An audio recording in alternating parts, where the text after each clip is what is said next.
Just a real quick chat on an essay by Cary Wolfe called Exposures, um, which is in a book called Philosophy and Animal Life. And it also serves as an introduction to Cora Diamond's essay, The Difficulty of Reality and the Difficulty of Philosophy. So there's a lot going on in these essays that I think explains a bit of why take on the question of the animal, particularly in relationship to posthumanism. So I'll try to break down some of the moves here. One of the things that both Diamond and Wolfe are interested in as philosophers is not simply the unspeakability of how we treat other animals. That is, there's a certain brutality to factory farming and a certain brutality to handling beasts of burden, livestock, and other animals. But there's also the unspeakability of the limits of understanding in confronting this reality. So there's the reality itself, which seems unspeakable for these philosophers. Then there's also our inability to confront that reality and the limits of language in relationship to the massive sort of, let's say, confined animal feed operations and slaughter, etc. That goes sort of unrecognized in general. So for Diamond, there is something in reality which resists our thinking. So this is a resistance of the world. It's what she terms the difficulty of reality that cannot be overcome simply by better reasoned arguments. So reason can't penetrate this difficulty. Rather, the difficulty of reality is reality.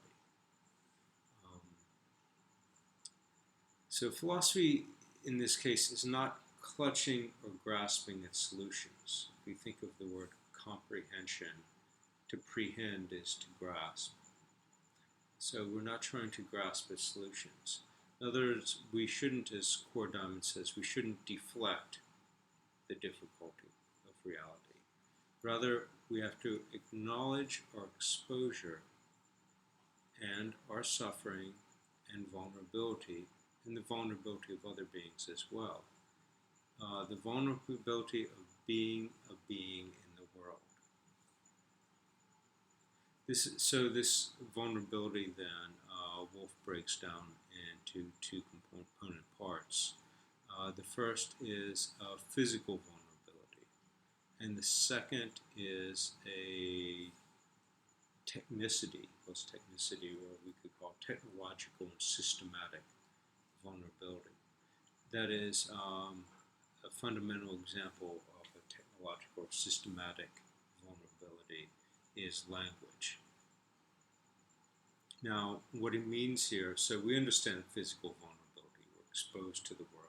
We're vulnerable beings in which things can happen to us at any time. The technological or systematic vulnerability is slightly different. So he uses language as an example. So language is a technology. And language defines how we think. It also shapes the reality of our lives because the laws are shaped around language. The society we live in, the Constitution, etc., are all linguistic documents. So language in many ways shapes how we live. It also shapes how we think because we think within language. So these are two types of vulnerabilities. Now, there's a segue in Wolfe's essay then where he moves from this question of vulnerability to rights and animal rights. And what's interesting about, I think, with Cora Diamond and Cary Wolfe is that they're not addressing animals through an animal rights approach. Instead, what they say is it's not a matter of rights because rights invokes empirical similarities and differences, either among humans or between humans and other animals. So often in rights discourse, you say, well, how intelligent is the animal, or how sentient is the animal? And that will determine the types of rights that should be granted. And we've seen the similar arguments historically with other human beings. Should women have the same rights? Should African Americans have certain rights, etc.? So historically, the question of empirical similarities and differences has been used in the rights discourse as a gatekeeper. They want to avoid rights discourse and say it's not a matter of power, what we can do or what we have, intelligence, sentience, ability to feel. Rather, it's, as Jeremy Bentham, a philosopher from the 19th century, says, the question is not what we can do, but can we suffer? And here, vulnerability, both animals and ours, is the main point. Can you suffer highlights or exposure rather than to try to solve the difficulty of reality through rights? It recognizes the difficulty of reality through mortality and through a fellow feeling. Animals are mortals like us.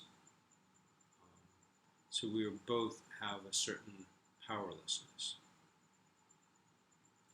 So vulnerability is that of a physicality, and because of our inability or powerlessness, we're also vulnerable and exposed to systems or technicities such as language, but other larger systems. Now, to that then, Cary Wolfe adds a third by way of the French philosopher Jacques Derrida, and that is that we don't have a concept of the human. And not only do we not have a concept of the human, but not having a concept of the human is good. What does he mean here? He means that not being able to define the human prevents ethnocentrism. That is, we're not going to define the human narrowly as those within a particular cultural group. And it prevents universalization. That is, it doesn't make facile equivalence. All humans are the same across time, across cultures, all in the same way. Because in fact we're different in different ways. So then finally, the notion is that we're radically already a human in our very being. That is, not evolutionarily and biologically,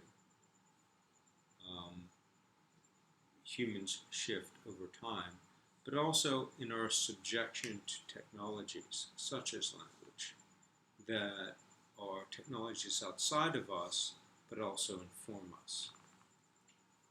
So it's not an easy calculation or checklist of rights, but it's a certain undecidability, a certain vulnerability to the world that makes working with animals and thinking of the animal question as a truly moral question and a truly philosophical question, and one that is post-human in the sense that it calls into question both what it means to be human and what it means to be living as a vulnerable being